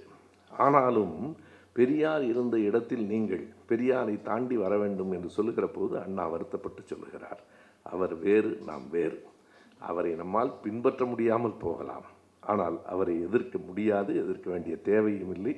அவரவருக்கு ஒரு இடம் உண்டு. அவர் இடத்தில் அவர் இருப்பார். நம் இடத்தை அவரோடு கொண்டு போய் வைக்கக்கூடாது. அவரை பின்பற்றுகிறோம் என்று சொல்லி தவறாக நாம் நடந்துவிடக்கூடாது என்று கூறுகிறார். குறிப்பாக தேசிய கொடி எரிப்பு போராட்டத்தின் போது அண்ணா எழுதுகிறார், இந்த தேசிய கொடி எரிப்பு போராட்டம் பற்றி எனக்கு இன்னொரு கருத்து உண்டு. ஆனாலும் ஐயா பெரியார் அவர்களினுடைய அந்த செயல்பாடுகளை நான் உடனடியாக விமர்சித்து விடுவதில்லை. அதற்கு சொல்லுகிறார், அவருடைய இடமும் நம்முடைய இடமும் எப்படி வேறுபட்டது, எந்த பொருள் எது எதற்கு உதவும், யார் யார் எந்த இடத்திலே பொருத்தமானவர்கள் என்பதை அண்ணாவிடத்தில் ஒரு பழக்கம் உண்டு. ஒரு உவமை சொன்னால் வரிசையாக சொல்லி கொண்டே போவார். சாமியாராகி போனவன் மறுபடியும் மாமியார் வீட்டுக்கு வந்தது போல என்று எழுதுவார். காமராஜரை பற்றி எழுதுகிற போது அவர், அதாவது நான் தொடர் ரவுத்ராவுக்கு உரிமையோடு சொல்லுகிறேன், காமராஜர் கடுமையாக பேசுகிற நேரத்தில் அண்ணா சொன்னார், நீங்கள் முதலில் அப்படியெல்லாம் பேசியிருக்கலாம், மிகப்பெரிய உயரத்துக்கு வந்து விட்டீர்கள், மறுபடியும் இப்படியெல்லாம் பேசலாமா, சாமியாராக போனவன் மறுபடியும் மாமியார் வீட்டுக்கு வந்திருக்கிறாரே என்று அண்ணா போகிற போக்கிலே சொன்ன செய்தி. அதுபோல பெரியாரும் தானும் வேறு வேறு என்பதற்கு அவர் எழுதுவார், வாழை இலையிலே உணவு உண்ணலாம், பனை இலையிலே உணவு உண்ண முடியாது. வாழையை உணவுக்கு பயன்படுத்துங்கள், பனை இலையிலே விசிறி செய்யுங்கள். பனை இலையிலே உணவு உண்பதும் வாழை இலையில் விசிறி செய்வதும் பொருத்தமாக இருக்காது. பெரியார் வேறு, நாம் வேறு. நீங்கள் பால் பானையை தாய்மார்கள் உரியிலே வைப்பார்கள், யாராவது ஊறுகாய் பானையை உரியிலே வைத்திருக்கிறார்களா? இவையெல்லாம் அண்ணா கேட்டது. என்ன இருந்தாலும் 1000 இருந்தாலும் ஐயா பெரியார் பால் பானை, நான் வெறும் ஊறுகாய் பானை தான். என்னை கொண்டு போய் உரியிலே வைக்க முடியாது. வேப்பம்பூவில் ரசம் வைப்பார்கள், பூசணி பூவில் யாராவது ரசம் வைப்பார்களா? இப்படி வரிசையாக அவர் கேட்டுக்கொண்டே வருகிற போது இன்னொரு கதை சொல்லுவார். அந்த கதையில் ஒரு பெரிய செய்தி, படிக்கிற போதே நம்மை அறியாமல் சிரிப்பு வரும். அதை அப்படியே திரைப்படத்தில் வைத்திருக்கிறார்கள். பரவாயில்லை, அண்ணாவை படித்திருக்கிறார்கள் என்பதில் மகிழ்ச்சி தான். என்ன சொல்லுவார் என்றால், ஒரு குடும்பத்திலே அண்ணனும் தம்பியும் இருந்தார்கள். அண்ணன் ஒரு பெரிய தனக்காரர், அந்த ஊர் பஞ்சாயத்தெல்லாம் செய்கிறவர். தம்பி விவசாயம் பார்க்கிறவன். தம்பியை சுற்றி இருந்தவர்களெல்லாம் அவன் மட்டும் பஞ்சாயத்தெல்லாம் பண்ணணும், பெரிய தனக்காரன், நீ அதே வீட்டில் அவனுக்கு தம்பியாக தானே பிறந்த, உனக்கு அந்த இடம் வேண்டாமா என்று கேட்டு இவனை இந்த திசையிலே திருப்பி விட்டதற்கு பிறகு இவனுக்கு ஆசை வந்தது. அண்ணனிடத்தில் போய் கேட்டான், நானும் உன்ன மாதிரி ஒரு பெரிய தனக்காரன் ஆகணும். சரி, அது உன் விருப்பம். ஆனால் அதற்கு முன்னால் உன்னோடு நான் ஒரு வாரம் வருகிறேன். நீ எப்படியெல்லாம் பஞ்சாயத்துகளை செய்கிறாய், எப்படியெல்லாம் பல சண்டைகளை தீர்த்து வைக்கிறாய், எப்படியெல்லாம் பல தீர்ப்புகளை சொல்லுகிறாய் என்று ஒரு வாரம் முன்னோடு நான் இருந்து பார்க்கிறேன். அண்ணன் பொறுமையாக கேட்பான், ஒரு வாரம் போதுமா என்று. போதும், நான் வருகிறேன். இவன் போகிற போது தான் ஒரு நிகழ்ச்சி நடக்கும். அந்த ஊரில் இருக்கிற ஒருவனினுடைய அம்மா இறந்து போய்விடுவார். தனக்காரன் அவனிடத்திலே போய் துக்கம் கேட்பான். அம்மா வருத்தப்படாதீங்க, எவ்வளவு நல்ல குணம் அம்மாவுக்கு, என்னிடத்துலையும் அவ்வளோ பெரியமாக இருப்பாங்க, நீ ஞாபகம் வச்சுக்க, அவன் உனக்கு மட்டும் அம்மா இல்லை, இந்த ஊருக்கெல்லாம் அம்மா. இப்போது அந்த நகைச்சுவை காட்சி உங்களுக்கு புரிந்திருக்கும் எல்லோருக்கும். அடுத்த வாரம் இன்னொரு வீட்டிலே ஒருவனின் மனைவி இறந்து போய்விடுவாள். இவன் போய் சமாதானம் சொல்லுவான், அண்ணன் மாதிரியே சொல்லலாம், வருத்தப்படாது, அவள் எல்லோரிடத்துல அன்பாக இருந்தாள், நீ உனக்கு மட்டுமா அவள் மனைவியாக இருந்தாள், இந்த ஊரில் எல்லோருக்கும் மனைவியாக இருந்தாள் என்று சொல்லி அண்ணா எழுதுவார். அந்த சாவு வீடு ரணகணமாகிவிட்டது என்று. அதற்கு பிறகு இவன் வந்து சொன்னானாம், அண்ணா நான் விவசாயமே பார்த்துக்கிறேன், இந்த வேலை நமக்கு சரிப்படாது. இவையெல்லாம் அண்ணா எழுதியிருக்கிற சின்ன சின்ன இலக்கியம் சார்ந்த, இப்படித்தான் அந்த இடத்துல தான் அவர் சொல்லுவார், இது உங்களுக்கெல்லாம் உனக்கு மட்டுமல்ல எல்லோருக்கும் மனைவி என்று சொன்னது பிழையானது என்று தெரிகிறதே, இல்லையே என்னாத இயற்பகைக்கும் அடியேன் என்று தன் மனைவியை இன்னொருவரோடு அனுப்பி விடுவது எப்படி சரி என்று எல்லோரும் போற்றுகிறீர்கள் என்று கேட்பார். அந்த பெரிய புராண கதை உங்களுக்கு தெரியும். இயற்பகை நாயனார், அவர் சிவனடியார்கள் வந்து கேட்டால் எதையும் இல்லை என்று சொல்ல மாட்டார். எதையும் என்றால் அதற்கு ஒரு அளவு இல்லை. என்ன நடந்தது என்றால், ஒரு அடியார் வந்து கேட்டார், உணவு வேண்டுமா? இல்லை இல்லை, உன் மனைவி ரொம்பவும் அழகாக இருக்கிறாள், எனக்கு உன் மனைவி வேண்டும் என்று கேட்டார். உடனே நீ கொண்டு போகலாம், சிவனடியாருக்கு இல்லாததா என்று சொல்லி என்ன சிக்கல் சொல்லுவார் என்றால், அண்ணா இவனுடைய குறைபாடு என்பது வேறு, அந்த பெண் ஒரு மனுஷி, அவளுக்கென்று ஒரு மனம் உண்டு, அவளுக்கென்று ஒரு உணர்வு உண்டு என்று கூட புரிந்து கொள்ளாத நீ என்னடா சிவனடியார் என்று கேட்பார். அதற்கு என்ன செய்வார் என்றால், அந்த இயற்பகை நாயனார் என்ன செய்வார், தன் மனைவியை அந்த ஊரின் எல்லை வரைக்கும் அவன் கூடவே வந்து அனுப்பி வைப்பார். ஏனென்றால் ஊர் முழுவதும் பிரச்சனை வருகிறது. எப்படி இந்த சிவனடியார் அவருடைய மனைவியை, இயற்பகை நாயனாரின் மனைவியை அழைத்து செல்கிறார் என்று பிரச்சனை வரக்கூடாது என்பதற்காக பாதுகாப்பாக வந்து அனுப்பி வைத்தார் என்று பெரிய புராணம் சொல்லுகிறது. அதை ஒரு வரியிலே நம்பியாண்டார் நம்பி எழுதுவார், இல்லையே என்னாத இயற்பகைக்கும் அடியன். அண்ணா என்ன குறிப்பிடுவார் என்றார், நம்பியாண்டார் நம்பி எதை நினைத்து அப்படி எழுதினாரோ அதற்கு சேக்கிழார் இப்படி ஒரு கற்பனை செய்து ஒரு வரிக்கு ஒரு கதை எழுதுகிறேன் என்று தொடங்கி, சேக்கிழாரினுடைய கவிதை அழகானது தான், ஆனால் அதில் இருக்கிற பொருளை பற்றி கவலைப்படாமல் கவிதையை மட்டும் எங்களால் ரசிக்க முடியாது என்று சொன்னவர்தான் அண்ணா. எனவே வரலாற்றில், இலக்கியத்தில், எல்லா துறைகளிலும் சனாதன எதிர்ப்பில் அவர் குறிப்பிடுகிற ஒரு செய்தியை நான் சொல்ல வேண்டும். மிக ஆழமான ஒரு செய்தியை அவர் எடுத்து காட்டுவார், வரலாற்றிலிருந்து சொல்லுவார். இன்றைக்கும் அது நமக்கு மிக மிக தேவைப்படுகிறது, இன்றைக்குத்தான் கூடுதலாக தேவைப்படுகிறது. நாங்கள் தமிழ் மன்னர்களை போற்றுகிறோம், சேர சோழ பாண்டியரின் பரம்பரைகள், இந்த திராவிடர்கள் வந்து தமிழர்களின் முகத்தை மாற்றிவிட்டார்கள் என்று சொல்லிக்கொண்டே இருக்கிறார்கள். அண்ணா அதற்கு அன்றைக்கே விடை சொல்லிவிட்டு போயிருக்கிறார். எங்களுக்கும் தமிழ் மண் மீதும் தமிழ் மன்னர்களின் மீதும் மதிப்பு உண்டு, மிகப்பெரிய பற்றுதல் உண்டு. ஆனால் அவர்கள் என்ன செய்தார்கள் என்பதை கணக்கில் வைத்து கொண்டு தான் நாங்கள் பாராட்ட முடியுமே தவிர அவர்கள் தமிழ் மன்னர்கள் என்கிற ஒரே காரணத்துக்காக பாராட்ட முடியாது. நாம் இன்னமும் பார்க்கலாம், பெரியாருக்கும் அண்ணாவுக்குமான வேறுபாடு கூட. பெரியார் அவர்கள் எந்த ஒரு மொழி சார்ந்தும் எந்த ஒரு இனம் சார்ந்தும் நின்றதில்லை. அறம் சார்ந்து மட்டுமே நிற்க வேண்டும் என்று கருதினார். தமிழை பெருமையாக அவர் பேசியதில்லை. தமிழ் பற்றிய மன்னர்கள் பற்றிய பெருங்கதையாடல்கள் எல்லாம் அண்ணாவிடமிருந்து மக்களுக்கு உணர்வூட்டுவதற்காக வந்து அது தலைவர் கலைஞரிடமும் தொடர்ந்தது. ஆனால் அண்ணா மிக தெளிவாக சொல்லுகிறார். பெரியாரின் பார்வை எப்படி சரியானது என்பதை எடுத்துக்காட்டுவது போல அவர் சொல்லுகிறார். என்ன நடந்தது என்பதை ஒரு கல்வெட்டின் மூலம் குறிப்பிடுகிறார். எதற்காக என்றால் அண்ணாவினுடைய பறந்து விரிந்த அறிவு இருக்கிறது பாருங்க. அது வரலாறானாலும் தமிழ்நாடானாலும் வெளிநாடானாலும் அனைத்தையும் புள்ளி விவரங்களோடு சொல்லுகிற ஒரு பாங்கு அவரிடத்துல உண்டு. அதில் ஒரு செய்தி நமக்கே புதிதாக இருக்கும். கேள்விப்படுகிற போது சுங்கம் தவிர்த்த சோழநல்லூர் என்று ஒரு ஊரை அண்ணா குறிப்பிடுகிறார்.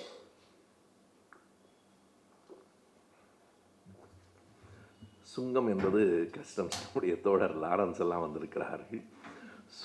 அந்த துறையில் இருந்தவர் அவர். சுங்கம் தவிர்த்த சோழநல்லூர், அந்த வரியை சுங்க வரியை தவிர்த்து விட்டிருக்கிறார்கள். எதற்காக? எந்த காலத்தில்? முதல் குலோத்துங்க சோழன் காலத்தில். முதல் குலோத்துங்க சோழன் எப்போது ஆண்டான்? எல்லாவற்றையும் அண்ணா தருவார். நீங்கள் படித்தால் ஒரு வரலாற்று பாடப்புத்தகத்தை படித்தது போல இருக்கும். கிபி 1070 இருந்து கிபி 1122 வரையில் அவன் ஆண்டான். பெரிய காலகட்டம், 52 ஆண்டுகள்.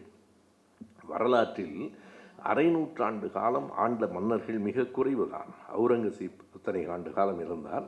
அதுபோல் சங்க காலத்தில் அவ்வளவு பேரெல்லாம் இருக்க மாட்டான். ஒரு 10 ஆண்டுகளில் அடுத்தவன் அடித்து வீழ்த்தி விடுவான். ஆனால் 52 ஆண்டுகள் அவன் மன்னனாக இருந்தான். அவனுடைய காலத்தில் ஒரு கல்வெட்டு இருக்கிறது. அது 1194 ஆண்டு கல்வெட்டு. அத்தனையும் வரலாற்று உண்மைகள். 1194 ஆண்டு கல்வெட்டு என்ன சொல்லுகிறது என்றால், ஒரு ஊரை, ஒரு மிகப்பெரிய ஊரை, மொத்தம் அதனுடைய பரப்பளவு 117 வேலி. அதில் குறிப்பிட்டிருக்கிற செய்தி, அதற்கு பெயரே சுங்கம் தவிர்த்த சோழநல்லூர் சாசனம் என்பது. அந்த 117 வேலி நிலத்தை அவன் என்னவாக கொடுத்தான்? சதுர்வேதி மங்கலம் என்று கொடுத்தான். வேதம் அறிந்தவர்களுக்கு அந்த இடத்தை கொடுத்தான். ஒரு வேலி என்றால் எவ்வளவு என்று நமக்கு இப்போது கணக்கு தெரியாது. நமக்கு தெரிந்ததெல்லாம் ஒரு கிரவுண்ட் என்றால் 2400 சதுர அடி, அவ்வளவுதான். ஒரு வேலி என்பது 12 கிரவுண்டுக்கும் கூடுதல். ஏறத்தாழ 13 கிரவுண்டு வைத்துக் கொள்ளலாம். பழைய கணக்குகள் நமக்கு தெரியவில்லை. ஒரு முறை நான் ஒரு நிமிட செய்தியிலேயே சொல்லியிருந்தேன். பாரதியார் பராசக்தி இடத்துல என்ன கேட்டார்? காணி நிலம். பல பேர் என்ன நினைக்கிறான்னா, காணி நிலம் என்றால் துண்டு விரித்து படுத்துக்கொள்வதற்கு ஒரு சின்ன இடம் என்று கருதுகிறார். ஒரு காணி என்பது, குறித்து கொள்ளுங்கள் நண்பர்களே, 1.5 ஏக்கர். பாரதியார் ஒன்றும் சும்மாலாம் கேட்கல, 1.5 ஏக்கர் நிலம் கேட்டிருக்காரு. 1.5 ஏக்கர் நிலம் சும்மா கேட்டிருக்காரு பராசக்திகிட்ட. அதுவும் 10-12 தென்னை மரம் வேண்டும், பாட்டு பாட அழகிய ஒரு பெண் வேற வேண்டும், ஒரு பெரிய ஜமீன்தார் மாதிரி. அவர் கேட்டது சாதாரணமான விஷயம் அல்ல. 1.5 ஏக்கர் நிலம் கேட்டுக்கிறார். எனவே இந்த மன்னன் முதலாம் குலோத்துங்கன் என்ன பண்ணியிருக்கிறான்? ஒரு வேலி என்பது 12.35 கிரவுண்டு, 117 வேலி கேட்டிருக்கிறான்.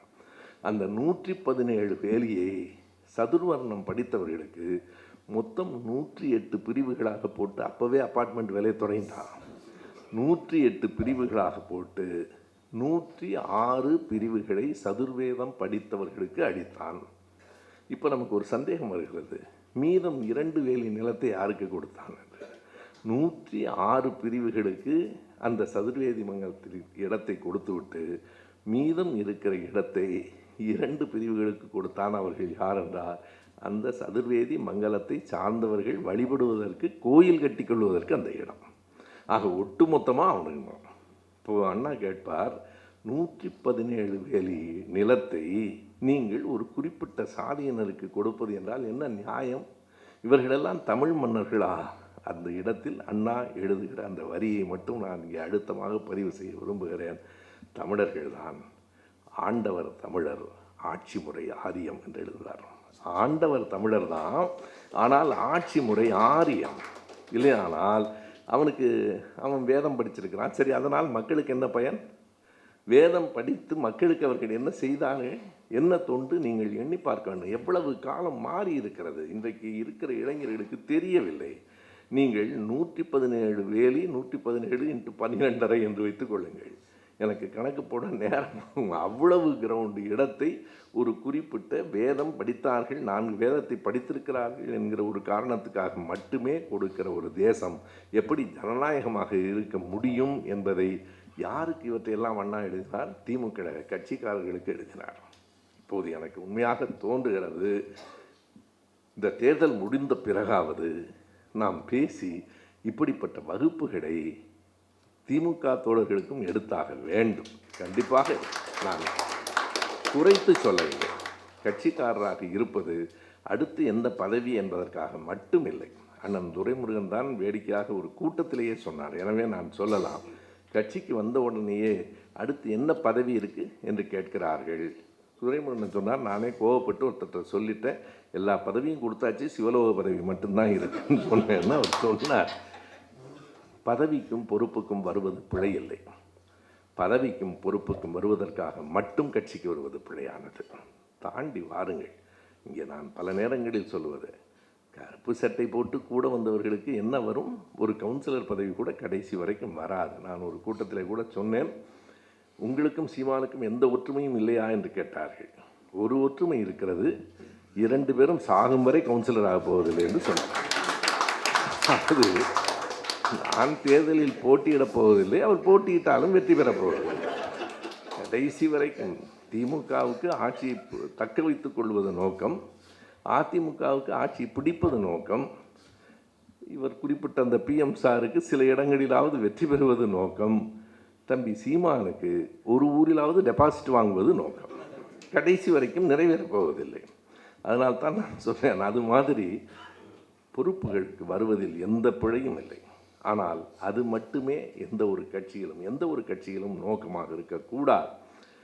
ஒரு இடத்தில் நான் உண்மையாகவே அண்ணன் துரைமுருகன் அவர்கள் கலந்து கொண்ட கூட்டத்திலே சொன்னேன், நீங்கள் ஒரு சின்ன தேர்வு நடத்தணும், யாருக்காவது ஏதாவது ஒரு பதவி கொடுப்பது கட்சியில் என்றால் வேறு ஒன்றும் வேண்டாம், நெஞ்சுக்கு நீதி 6 பாகத்தையும் படிச்சிருந்தோம், அதில் தேர்வு எழுதி வெற்றி பெற்றால்தான் பொறுப்பாளர் பதவி கொடுக்கணும்னு. அண்ணன் சொன்னார், நீ எங்கள் கட்சிக்கு பொறுப்பாளரே வரவிட மாட்ட போல இருக்கேன். ஏனென்றால் கட்சியில் உண்மையானவர்கள், இன்றைக்கும் குறிப்பிடுகிறேன், திமுகவுக்கு கிடைத்ததைப் போல தொண்டர்கள் உலகத்தில் எந்த கட்சிக்கும் கிடைத்ததில்லை. தன் சொந்த பணத்தில் செலவு செய்து இரவு பகலாக வேலை செய்கிறவன் இன்றைக்கும் உறுதியாக இருக்கிறவர்கள். ஆனால் இந்த கொள்கை சார்ந்த செய்திகள் ஒரு ஜனரஞ்சகமான மக்களிடத்தில் தேர்தலுக்கு போகிற ஒரு கட்சியில் இந்த சிக்கல்கள் வரத்தான் செய்யும். அந்த கட்சி தேர்தலை நோக்கி போகிற கட்சி. பெரியாருக்கும் அண்ணாவுக்குமான அடிப்படை வேறுபாடுகள் என்று நான் பேசியிருக்கிறேன். காலையில் தோழர் உமா கேட்டார், 2ஐயும் பற்றி பேசுகிறீர்களா என்று. ஏற்கனவே பேசியிருக்கிறேன். கடவுள், தமிழ், தேர்தல், இந்த 3லும் 2 பேருக்கும் வேறுபாடு இருப்பது போல தோன்றும். வேறுபாடு இருக்கிறது என்று கருத வேண்டாம், வேறுபாடு இருப்பது போல தோன்றும். கடவுள் இல்லை, கடவுள் இல்லை, இல்லவே இல்லை என்றார் பெரியார். ஒன்றே குலம் ஒருவனே தேவன் என்றார் அண்ணா. பிறகு அதற்கு பெரியாரே விளக்கம் சொன்னார். என் பிள்ளை அண்ணாதுரை என்னை விட்டு ஒன்றும் அப்படியெல்லாம் முழுமையாக விலகி போய்விடவில்லை. நான் கடவுள் இல்லை என்று சொன்னேன். 30 கோடி தேவர்களை சுருக்கி 1 என்கிற இடத்துக்கு கொண்டு வந்தான் அண்ணாதுரை என்றார். அது அந்த சுழியம் சைஃபருக்கு பக்கத்தில் இருக்கிறது 1 தான். எங்கேயோ இந்த 30 கோடியை சுருக்கி கொண்டு வந்து சேர்த்தது. ஏனென்றால் ஒன்றுமே இல்லை என்றால் நம் ஆள் நிறைவடைய மாட்டேன் என்கிறான். சரி, ஒருவரை வைத்து போகட்டும், ஒரு கடவுள் இருக்கட்டும் என்று. இது இறுதி உரையிலே அண்ணாவினுடைய நினைவு கூட்டத்திலும் கூட இது நடந்தது. நீங்கள் அறிவீர்கள், மெரினா கடற்கரையில் இந்திரா காந்தி அவர்கள் வந்திருந்தார்கள். 69 பிப்ரவரி 3 அண்ணா இறந்தார். ஒரு வாரத்தில் அந்த கூட்டம் நடைபெற்றது. அந்த மேடையில் யாரெல்லாம் இருந்தார்கள்? இந்திரா காந்தி இருந்தார், பெரியார் இருந்தார், ராஜாஜி இருந்தார், கலைஞர் இருந்தார், எல்லோரும் இருந்தார்கள். அண்ணாவை பற்றிய கூட்டம். அப்போது பெரியாரை பேசுகிறீர்களா என்றால் பெரியார் எவ்வளவு கவனமாக இருந்திருக்கிறார் பாருங்கள். முதல்ல நம்ம ராஜாஜி பேசிடட்டும் அப்படின்னார். ஏன்னா அவர் ஏதாவது பேசுவார்னு தெரியும் அவருக்கு. பேசிவிட்டோம் என்று ராஜாஜி பேசுகிற போது அந்த காட்சியை ஆசிரியர் என்னிடத்தில் சொல்லியிருக்கிறார். ஐயாவுக்கு சரியாக காது கேட்காது. இந்த காதை மடக்கி கூர்ந்து கேட்குறாரு, சரியாக கேட்கல. வீரமணி வா, என்ன பேசுகிறார் அப்படின்னு. ராஜாஜி என்ன பேசுகிறார் என்றால், அண்ணா வந்து தொடக்கத்தில் நாஸ்திகனாலாம் இருந்தார். பின்னால் அவர் அதிலிருந்தெல்லாம் விலகி பொதுவாக கடவுள் நம்பிக்கை, ஒன்றே குலம் ஒருவனே தேவனுக்கெல்லாம் வந்துட்டார்னு ராஜாஜி அந்த கூட்டத்தில் பேசுகிறார். அதற்கு பிறகு பெரியார் பேசிய பேச்சு இப்போதும் பதிவில் இருக்கிறது. நண்பர் ராஜாஜி அவர்கள் இந்த மாதிரி அண்ணா மாறிட்டார்னாரு. இந்த கூட்டத்தில் நான் சொல்லிக்கொள்ள விரும்புகிறேன், அண்ணா ஒரு நாளும் மாறவில்லை, சாகும் வரை என் பிள்ளையாகத்தான் அண்ணா இருந்தார் என்று பெரியார் அந்த பேச்சு பதிவில் இருக்கிறது. ராஜாஜியை பற்றி இந்த கடிதங்களை எல்லாம் படித்து கொண்டு வருகிற போது எனக்கு ஒரு புதிய செய்தி கிடைத்தது. என்ன என்றால், ராஜாஜியை குல்லுகப்பட்டர் என்று நாம் சொல்லுகிறோம். அண்ணா தான் குல்லுகப்பட்டர் என்று சொன்னார் என்று தான் எல்லோரும் அண்ணா அவரை குல்லுகப்பட்டர் என்று சொன்னார் என்று நானும் கூட அப்படித்தான் நம்பிக்கொண்டிருந்தேன். இந்த கடிதத்தில் தான் அது பற்றிய விளக்கம் கிடைக்கிறது. ஒரு கதை போல ஒன்றை அண்ணா எழுதுகிறார். 1956 ஜனவரி 1 திராவிட நாட்டில் எழுதியிருக்கிறார். பாவி பொல்லாதவன் என்று அந்த கடிதத்துக்கு தலைப்பு. அந்த கடிதத்தில் தான் ஒரு செய்தி வருகிறது. இதனால் தான் ராஜாஜிக்கு குல்லுகப்பட்டர் என்கிற பட்டத்தை நம்முடைய முதல் நிதியமைச்சர் ஆர்கே சண்முகம் அவர்கள் அதனால் தான் கொடுத்தார் போல் இருக்கிறது என்று எழுதுகிறார். அப்போது தான் எனக்கே தெரியும் அந்த பட்டத்தை கொடுத்தவர் ஆர்கே சண்முகம். எதற்காக என்றால் மிக அருமையாக எழுதுகிறார். இன்றைக்கும் இவர்கள் விளங்காமல் தான் பேசி கொண்டிருக்கிறார்கள். இவர்களுக்கு எப்போதும் வரலாற்றை படிப்பதும் இல்லை, அறிவதும் இல்லை. குல்லுகப்பட்டர் என்று ராஜாஜியை இழிவுபடுத்தவில்லையா என்று சொல்லுகிறார்கள். குல்லுகப்பட்டர் என்பது இழிவான சொல் இல்லை, அதுவே பலருக்கும் தெரியாது. குல்லுகப்பட்டர் என்பவர் யார் என்றால், மனுஸ்மிருதிக்கு உரை எழுதியவர்களில் மிக தேர்ச்சியான நுட்பமான உரையை எழுதியவர் குல்லுகப்பட்டர். அதாவது மிக சூழ்ச்சியாக அதை எழுதினார் என்பதை தவிர அது ஒன்றும் இழிவான சொல் அல்ல. ராஜாஜிக்கு ஒரு அறிமுகமாக அண்ணா தன்னுடைய கட்டுரையிலே ஒரு செய்தியை எழுதுவார். ரொம்ப அருமையான செய்தி. ஒரு கதையை எழுதுவார். ராமாச்சாரி என்று அதற்கு பேர் வைத்திருப்பார். அதாவது ராஜகோபாலாச்சாரி என்பதை ராமாச்சாரி என்று ஒரு பெயர் வைத்திருப்பார். ஒரு பெரிய நிறுவனம். ராமாச்சாரி எப்போதும் சூழ்ச்சி, எப்போதும் வேலை செய்கிறவர்களை இழிவாக பேசுவது, அடக்கி ஒடுக்குவது. புதிதாக ஒரு அலுவலர் வந்தார், உயர் அதிகாரி வந்தார், ரொம்ப கடுமையானவர். கண்டிப்பாக இவர் வந்த உடனே ராமாச்சாரிக்கு வேலை போய்விடும், அவர் ரொம்ப நேர்மையானவர், வேலை போய்விடும் என்று எல்லோரும் கருதினார்கள். ஆனால் ஏறத்தாழ ஒரு மாதத்தில் ராமாச்சாரிக்கு பதவி உயர்வு கொடுத்து ஒரு மிகப்பெரிய சான்றிதழையும் அந்த அதிகாரி கொடுத்தார். எப்படி என்று யாருக்கும் தெரியவில்லை. இந்த ஆள் மோசமான ஆள், இவருக்கு எப்படி உயரதிகாரி ஒரு பதவி உயர்வையும் கொடுத்தார் என்று அவர்கள் எண்ணி பார்க்கிற போது அவர் ராமாச்சாரி போய் தன் மனைவியிடமும் பிள்ளையிடமும் அதை சொல்லுவார். பிள்ளை கேட்பான், ஏன்னா அந்த அம்மா கேட்கும், ஏன்னா உனக்கு எப்படி அவன் இப்படி பெரிய பதவி உயர்வெல்லாம் கொடுத்துட்டா, நோக்கு என்னோட இத்தனை வருஷம் வாழ்ந்தும் என்னை பற்றி நோக்கு தெரியவே இல்லையேடி அப்படின்னு அவர் சொல்லுவார். அப்புறம் அவர் விளக்கி சொல்லுவார் எப்படி அந்த பதவி உயர்வு கிடைத்ததுன்னு. ரொம்ப வித்தியாசமான கதை, ரொம்ப சுருக்கமாக நான் சொல்கிறேன். அதாவது இந்த ராமாச்சாரியின் இயல்பு என்னென்ன என்றால், வேலை செய்கிறவர்களெல்லாம் கடுமையாக பேசுவது, அப்படி தான் இருப்பார். ஒரு நாள் நான் போனேன் அந்த வேலை நடக்கிற இடத்துக்கு. அப்போது அங்கே இருந்த ஒருவன், அவன் பேர் ஜோசஃபோ என்னமோ, அவன் அந்த வேலையாட்களை எல்லாம் கடுமையாக பேசி கொண்டிருந்தான். உடனே நான் அவனை பார்த்து, இப்படிலாம் பேசலாமா, அந்த மக்கள் எப்படி உழைக்கிறான், அவனோட போய் இப்படி பேசுறியே என்று சொன்ன உடனே வேலை செய்த கூலி ஆட்களுக்கெல்லாம் ஒரே ஆச்சரியம். என்னடா திடீர்னு ராமாச்சாரி இப்படி மாறிட்டாரேன்னு என்று சொல்லிவிட்டு தன்னுடைய கோட்டை கழட்டி வைத்துவிட்டு அந்த கூலி தொழிலாளர்களோடு நானும் சேர்ந்து வேலை செய்தேன். அதற்கு பிறகு எனக்கு இந்த பதவி உயர்வு கிடைத்தது. சரி, நீங்கள் செய்தீர்கள் என்று அந்த உயர் அதிகாரிக்கு எப்படி தெரியும்? அப்போது சொல்லுவார், அங்கே தாண்டா ராமாச்சாரி நிற்கிறான், அது தெரிஞ்சதுனால்தான் நிற்கிறான். எப்படி என்றால், நான் அந்த இடத்துக்கு போன போது ஒருவன் புதிதாக இருந்தான். அவன் வேலை செய்து கொண்டே இருந்தான். அவன் யார் என்று உயரதிகாரியிடம் கேட்டேன். அவன் புதுசாக இன்றைக்கி வேலையில் சேர்ந்துருக்கிறான், வந்திருக்கிறான், வேலை வேணும்னு கேட்டான், செய்திருக்கிறோம் என்று. நான் அவனை கவனித்து பார்த்தேன். அவன் பை வைத்திருக்கிற இடத்தை பார்த்தேன். அதில் ஒரு புத்தகம் இருந்தது, வாஷிங்டன் பற்றிய புத்தகம். வாஷிங்டன் படிக்கிற அளவுக்கு கூலி ஆட்கள் யாரும் இல்லை. கவனித்து பார்த்தால் மாறு வேடத்தில் அந்த உயரதிகாரி தான் வேலை செய்து கொண்டிருக்கிறான். அதை நான் கண்டுபிடித்து விட்டேன். ஏழை தொழிலாளர்களோடு சேர்ந்து செய்கிறான். ஏனென்றால் வாஷிங்டன் வாழ்க்கையில் அப்படி ஒன்று நடந்திருக்கிறது. வாஷிங்டன் அதிபராக இருந்தபோது ஒரு குதிரையில் ஒரு மாறு வேடத்தில் ஒரு இடத்திற்கு போகிறான். அங்கே இருக்கிற தொழிலாளர்கள் எல்லாம் வேலை செய்கிறார்கள். வாஷிங்டன் கேட்கிறான், ஏப்பா நீ மட்டும் உட்காந்துருக்க, அவங்களோட வேலை செய்யலாம்ல? அதெல்லாம் என் வேலை இல்லை, நீ வேணா இறங்கி அவனுக்கு உதவி பண்ணு. இவன் இறங்கி அவர்களோடு வேலை செய்கிறான், உதவி செய்கிறான். மாறு வேடத்தில் வந்திருக்கிறான், யார் என்று தெரியவில்லை. தொழிலாளர்கள் எல்லாம் ரொம்ப பிரியமாக, நீ எப்போ வேணாலும் சொல்லி அனுப்புங்க, நான் ஓய்வாக தான் வர்றேன். அப்படியா, உங்களை எங்கே சொல்லி அனுப்பணும், எங்கே இருக்கிறீங்க? நான் அந்த வெள்ளை மாளிகையில் இருக்கேன், என் பேர் வாஷிங்டன் சொன்னான். வாஷிங்டன் உன்னை எல்லாரும் ஆடி போயிட்டானுங்க. நான் வாஷிங்டன் வெள்ளை மாளிகையில் இருக்கேன், வேணா சொல்லி அனுப்புங்க. அன்றிலிருந்து இந்த சூப்பர்வைசர் இருக்கான் பாருங்கள், அவன் ஒரு நாளும் உட்காருவதில்லை, அவர்களோடு வேலை செய்தான் என்று நான் படித்திருக்கிறேன். வாஷிங்டன் புஸ்தகம் அங்கே இருக்குது, அவனும் படிச்சிருப்பான், அதனால தான் இதை செய்கிறான். எனவே யாரென்றே தெரியாதது மாதிரி நான் கோட்டை கடட்டி வைத்து விட்டு அந்த தொழிலாளர்களோடு வேலை செய்தேன். எனக்கு அடுத்த நாளே பதவி உயர்வும் கொடுத்து பாராட்டும் கிடைத்து விட்டது என்று ராமாச்சாரி சொல்லும்போது அண்ணா எழுதுவார், இதுதானே யார் ராமாச்சாரி? இப்படிப்பட்டவர்களாகத்தான் ராஜாஜிகள் இன்னமும் நம் நாட்டில் இருக்கிறார்கள். யாரை எந்த நேரத்தில் ஏமாற்றுவதென்று அவர்களுக்கு தெரிந்த மாதிரி வேறு யாருக்கும் தெரியாது. எனவே தான் நம்முடைய ராஜாஜியை குல்லுக பட்டர் என்று நம்முடைய நிதி அமைச்சர் ஆர்கே சண்முகம் சொல்லியிருக்கிறார் என்பது புரிகிறது என்கிறார். இது ஒரு செய்தி. ஆர்கே சண்முகம்தான் குல்லுக பட்டர் என்று ராஜாஜியை குறிப்பிட்டிருக்கிறார் என்பது அண்ணாவின் இந்த கடிதம் 1/1/56 திராவிட நாடு ஏட்டிலே இருக்கிறது. இப்படி பல்வேறு செய்திகளை, உலக வரலாற்றை, இலக்கியத்தை எல்லாவற்றையும் சொல்லியிருக்கிறார். கடைசியாக மதம் சார்ந்து அவர் சொல்லியிருக்கிற ஒரு செய்தியை சொல்லி நான் என்னுடைய உரையை நிறைவு செய்வேன். மதங்களை பற்றி யாரும் எதிர்பார்க்காத செய்தி. எல்லா மத தலைவர்கள் பற்றியும் அவர் பேசியிருக்கிறார்.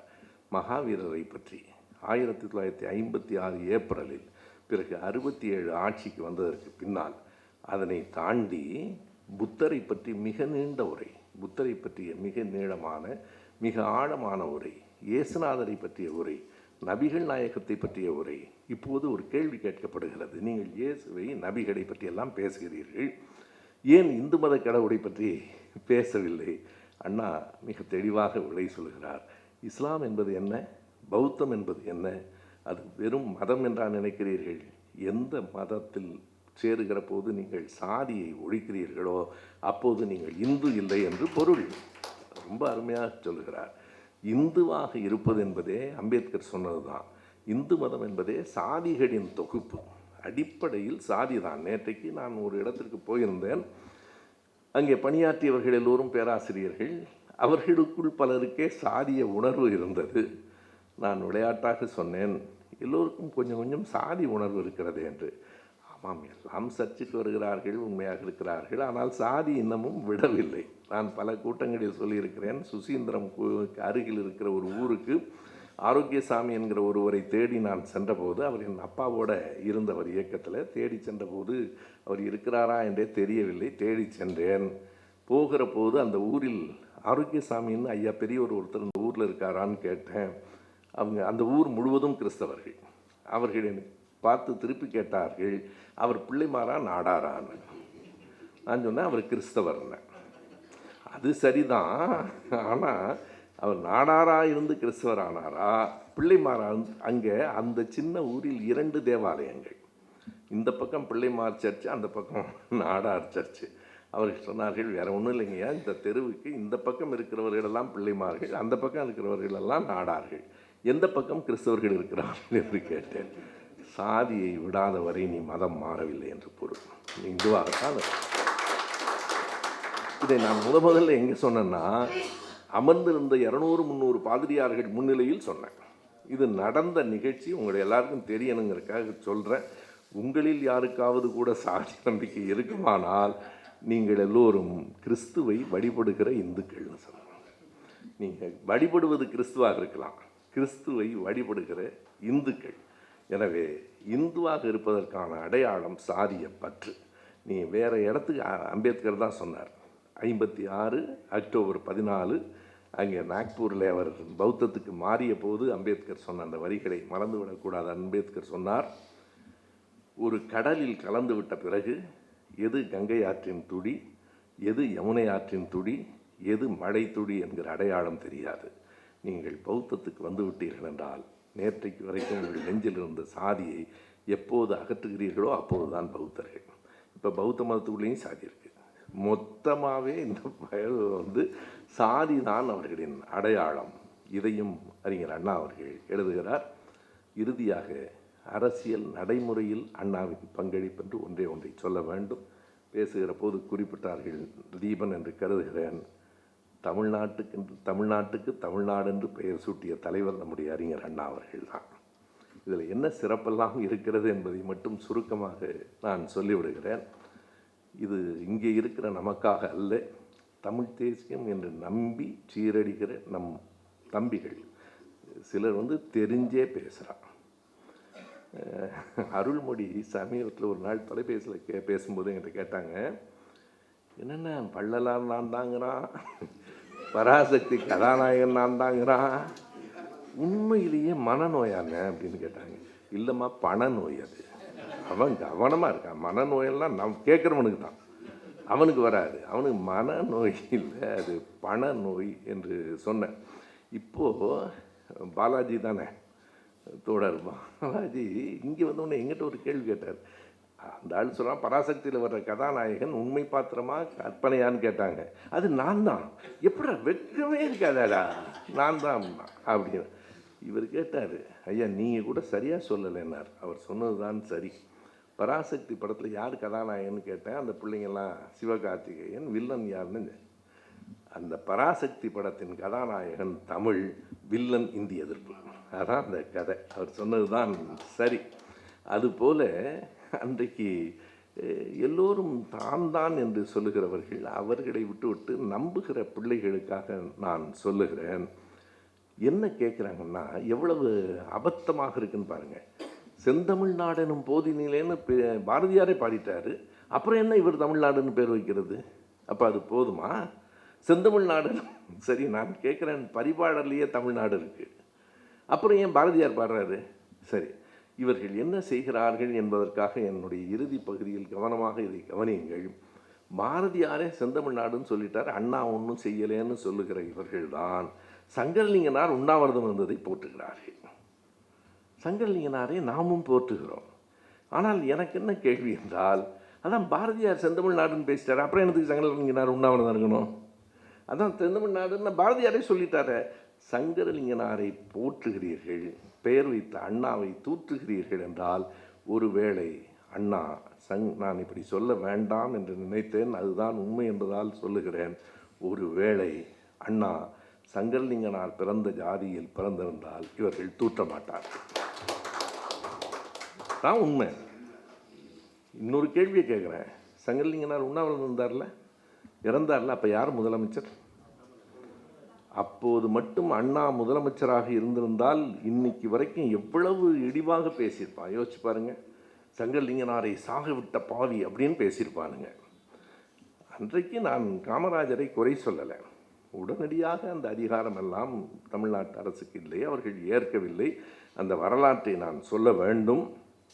இன்னொரு பெரிய செய்தியை நான் எழுதியிருக்கிறேன், நினைவுபடுத்துவதற்காக மீண்டும் சொல்லுகிறேன். தமிழ்நாட்டுக்கு தமிழ்நாடு என்று பெயர் வைக்க வேண்டும் என்று முதலில் சொன்னவர் ஐயா சங்கரலிங்கனார் இல்லை. அவர்தான் பட்டினி போராட்டம் நடத்தினார், தன் உயிரையே பலி கொடுத்தார். மொத்தம் 12 கோரிக்கைகள், ஒரே ஒரு கோரிக்கை அல்ல. வாலாஜா வல்லோன் அதை அப்படியே எடுத்து எல்லாவற்றையும் கொடுத்திருக்கிறார். முதலில் சொன்னவர் யார்? நான் பொய் சொல்லவில்லை, நீங்கள் சரிபார்த்து கொள்ளுங்கள். முதலில் சொன்னவர் ஐயா பெரியார். எப்போது? சங்கரலிங்கனாரினுடைய உண்ணாவிரதம் 56 அக்டோபர் மாதம் சங்கரலிங்கனார் இறந்து போனார். 55 அக்டோபர் 11ஆம் தேதி விடுதலையில் பெரியார் எழுதியிருக்கிறார். எல்லாம் மொழிவாரி மாநிலமாக பிரிய போகிறது என்று பேசிக்கொள்கிறார்கள். அப்படி பிரிந்த பிறகும் நம்முடைய நிலத்துக்கு மெட்ராஸ் ஸ்டேட் என்று பெயர் இருக்கக்கூடாது. இதை மற்றவர்களெல்லாம் யார் ஒப்புக்கொள்வார்களோ இல்லையோ, என்னால் ஒப்புக்கொள்ள முடியாது. அதற்கு பிறகாவது தமிழ்நாடு என்று பெயர் வைக்க வேண்டும். அக்டோபர் 55 அக்டோபரில் எழுதுகிறார். எழுதிவிட்ட அடுத்த வரியையும் பெரியார் எழுதுகிறார். அதாவது இந்த பெயர் வைப்பதில் இப்போது ஆந்திரர்கள் நம்மை விட்டு பிரிந்து போய்விட்டார்கள். இந்த வரி அப்படியே பெரியார் வரியை நான் சொல்கிறேன். ஆந்திரர்கள் நம்மை விட்டு பிரிந்து போய்விட்டார்கள். கன்னடத்துக்காரர்களும் மலையாளிகளும் கூட பிரிந்து போய்விட்டால் தேவலை என்று இருக்கிறது. நமக்கு நம் தமிழ்நாடு மிஞ்ச வேண்டும் என்று சொன்னவரைத்தான் தமிழர்களுக்கு எதிரி என்று இந்த பாகிகள் பேசி கொண்டிருக்கிறார்கள் என்று தெளிவாக சொன்னார். அதுதான் தொடக்கம். பிறகு 56 பிப்ரவரியில் கடையடைப்பு போராட்டம் எல்லாம் நடந்தது. சங்கர்லிங்கனார் இறந்து போனார். 56 இந்த கோரிக்கை இருக்கிறது. சட்டமன்றத்தில் எப்போது வந்தது அந்த செய்திகளை மட்டும் சொல்லிவிட்டு நான் நிறைவு செய்கிறேன். 1960 ஆகஸ்ட் மாதம் 19ஆம் தேதி முதலாக மெட்ராஸ் ஸ்டேட் என்கிற பெயரை மாற்றி தமிழ்நாடு என்று பெயர் வைக்க வேண்டும் என்கிற தீர்மானத்தை கொண்டு வந்தவர் பெயர் PS சின்னத்துரை. அவர் பிரஜா சோஷலிஸ்ட் கட்சி என்கிற கட்சியைச் சேர்ந்தவர். அவர்தான் முதல்ல கொண்டு வந்தார். முழுமையாக ஆதரித்தவர்கள். ஏன்னா 60 நமக்கு பெரிய வலிமையெல்லாம் இல்லை. சட்டமன்றத்தில் வெறும் 15 பேர். முழுமையாக ஆதரித்தவர்கள் திமுகத்தை சார்ந்தவர்கள், கம்யூனிஸ்டும் ஆதரித்தார்கள். பிறகு 61 முதலாக நாடாளுமன்றத்தில் தமிழ்நாடு என்று பெயர் வைக்க வேண்டும் என்கிற தீர்மானத்தை கொண்டு வந்தவர் பூபேஷ் குப்தா. அதை ஆதரித்து பேசியவர் அறிஞர் அண்ணா.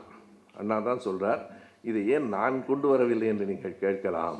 நாங்கள் கொண்டு வருவதை விட மேற்கு வங்கத்தை சார்ந்த தோழர் கொண்டு வருவது, எங்களுக்கும் கம்யூனிஸ்டுகளுக்கும் கருத்து வேறுபாடுகள் கூட உண்டு. ஆனால் பூபேஷ் குப்தா கொண்டு வந்தது தான் ஒரு ஜனநாயக தன்மை உடையது. அதை நான் முழுமையாக ஆதரித்து பேசுகிறேன்னு சொன்னார். இதில் வேடிக்கை என்னென்னா, 1960 ஆகஸ்ட் 19ஆம் தேதி PS சின்னத்துரை கொண்டு வந்த அந்த தீர்மானத்தின் மீது அடுத்த கூட்டத்தில் விவாதம் நடக்கும்னு சுப்பிரமணியம் சொன்னார். இன்னொரு செய்தி, காமராஜர் முதலமைச்சராக இருந்த காலத்தில் பெரும்பாலும் அவர் பேசவே மாட்டார். அனைத்துமே சுப்பிரமணியம் தான் பேசுவார். எனவே அடுத்த அமர்வில் வைத்து கொள்ளலாம் என்றார்கள். அடுத்த அமர்வில் எப்போது விவாதம் நடந்தது தெரியுமா? அந்த தேதி எல்லாம் கவனிங்க. 60 ஆகஸ்ட் 19ஆம் தேதி தீர்மானம். அதன் மீது விவாதம் 1961 ஜனவரி 30. 6 மாதத்துக்கு அப்புறம் அதை விவாதித்தார்கள். இதையெல்லாம் அண்ணா செய்திருந்தால் எவ்வளவு கோபப்பட்டிருப்பார்கள், எவ்வளவு சேற்றை வாரி இறைத்திருப்பார்கள். 6 மாதத்துக்கு பிறகு விவாதத்தை எடுத்துக்கொண்டு சுப்பிரமணியம் அவர்கள் சொன்னது, நாங்கள் ஒன்றும் தமிழுக்கு எதிரானவர்கள் அல்ல, எனவே தான் நாங்கள் எங்கள் காங்கிரஸ் கட்சிக்கே தமிழ்நாடு காங்கிரஸ் கமிட்டி என்று தான் பெயர் வைத்திருக்கிறோம். இருந்தாலும் கூட ஒரு தேசத்தின் பெயரை மாற்றுவது அத்தனை எளிதாக நடந்துவிடக்கூடாது. மெட்ராஸ் ஸ்டேட் என்றால் தான் எல்லோருக்கும் தெரியும், அதை தமிழ்நாடு சொன்னால் யாருக்கும் தெரியாது என்று சுப்பிரமணியம் சொல்ல, அதை வெங்கட்ராமன் வலியுறுத்தி சொன்னார். வெங்கட்ராமன் என்ன சொன்னார் என்றால், நான் உலகத்தின் பல நாடுகளுக்கும் போயிருக்கிறேன், எல்லா இடத்திலும் நான் இந்த நாட்டுக்கு போயிருக்கேன், அந்த நாட்டுக்கு போயிருக்கேன், தமிழ்நாடு என்றால் தான் தெரியும் என்று அண்ணா மிக அமைதியாக பதில் சொன்னார். நம் தம்பிகள் கோபப்பட வேண்டாம், எத்தனை நாடுகளுக்கு தான் போயிருக்கிறேன் என்பதை வெங்கட்ராமன் பிறகு எப்போதுதான் எடுத்து சொல்வது, இந்த வாய்ப்பை பயன்படுத்தியாவது சொல்லட்டும் என்று சொன்னார். பல இடங்களில் அண்ணா சொன்ன பதில் இருக்கு பாருங்கள். லால் பகதூர் சாஸ்திரி நாடாளுமன்ற மாநிலங்களவையில், இங்கே ஏன் இந்தி எதிர்க்கிறீங்க, இந்தியை 6 மாதத்தில் கற்றுக்கொண்டு விடலாம் என்றபோது அண்ணா எழுந்து சொன்னார், உண்மைதான், அதற்கு மேல் கற்றுக்கொள்ளாதில் என்ன இருக்கிறதுன்னு கேட்டார். அவர் சொன்ன சின்ன சின்ன விடைகள் மிக ஆழமானவை. எனவே அதற்கு பின்னால் 1900 அதுலேயும் தமிழ்நாடு பெயர் வந்தது. முதலமைச்சர் ஆனது மார்ச் மாதம். ஜூலை மாதமே அண்ணா கொண்டு வந்தார். 67 ஜூலை 18 அண்ணா தீர்மானத்தை கொண்டு வருகிற போது கருத்திருமன் கொஞ்சம் எதிர்ப்பை காட்டினார். தமிழில் தமிழ்நாடுன்னு இருக்கட்டும், ஆங்கிலத்தில் மெட்ராஸ் ஸ்டேட்னே இருக்கட்டுமேன்னார். அண்ணா சொன்னார், இதுதான் பழைய செய்தி, புதிய இடத்துக்கு வருமாறு தோழர் கருத்திருமனை அழைக்கிறேன், வாருங்கள் அடுத்த கட்டத்துக்கு போவோம் என்றார். 67 ஜூலை 18 நிறைவேறிற்று. அதுக்கு குடியரசுத் தலைவர் எப்போது ஒப்புதல் கொடுத்தார் தெரியுங்களா? 1.5 ஆண்டுகளுக்கு பிறகு. 67 ஜூலை 18 நிறைவேறிய தீர்மானத்தை ஒருமனதாக நிறைவேறிய தீர்மானத்துக்கு 68 டிசம்பர் 20ஆம் தேதி ஒப்புதல் கொடுத்து 69 ஜனவரி 14 முதல் அது நடைமுறைக்கு வரும் என்றால் என்ன ஒரு பெரிய மகிழ்ச்சி என்றால், அண்ணா வாழ்ந்த காலத்தில் அண்ணா கொண்டு வந்த தீர்மானம் அண்ணா உயிரோடு இருந்தபோது நிறைவேறிற்று. இன்றைக்கு அதனால் தான் மறுபடியும் அண்ணா சொன்னதை நாம் சொல்லுகிறோம். தமிழ்நாட்டுக்கு தமிழ்நாடு என்று பெயர் இருக்கிற வரையில், சுயமரியாதை திருமணங்கள் சட்டப்படி செல்லுமா என்கிற நிலை இருக்கிற வரையில், இருமொழி கொள்கை தான் தமிழ்நாட்டின் கொள்கை என்கிற எண்ணம் இருக்கிற வரையில் இந்த நாட்டை யார் ஆண்டாலும் அண்ணாதுரை தான் ஆழ்வார். நன்றி.